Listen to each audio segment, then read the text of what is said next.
मुखे इहा ॻाल्हि सम्झ में नथी अचे त आख़िर हाकिम खान जी दिलि में छा आहे।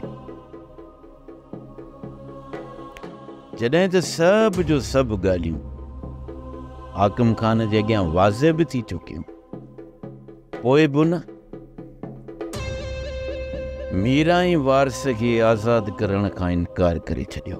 बाबा साईं, खणी जे तव्हां सब्र करे वञो, पर रबन हाणे कॾहिं बि माठ करे कोन वेहंदो।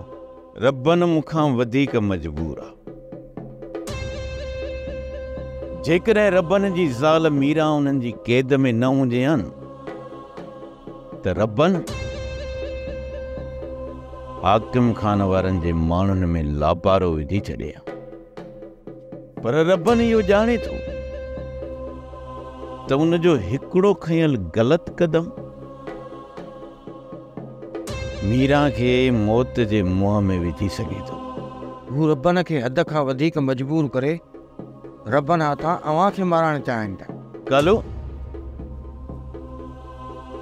जेकॾहिं मुंहिंजे मौत सां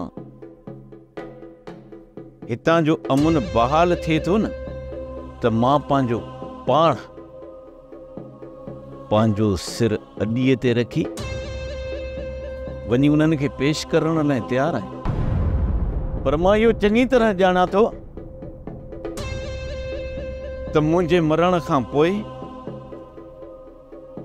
इहो ओठो ऐं कमाल हितां जे माण्हुनि ते एतिरो त ज़ुल्म कंदा जो हितां जा माण्हू ॻोठ छॾण ते मजबूर थी पवंदा। उन करे मूं परवरदिगार जी दरबार में इहा दुआ घुरी आहे त मौत खां पहिरियां मूंखे एतिरी मोहलत ॾे जो इन्हनि सभिनी ज़ालिमनि खे मां पंहिंजे हथनि सां पूरो करे सघां।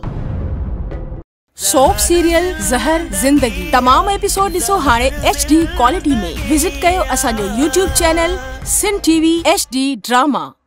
सब्सक्राइब कयो असांजो ऑफिशियल YouTube चैनल सिन TV HD ड्रामा ऐं वधीक अपडेट लाइ बेल आइकन खे क्लिक करियो।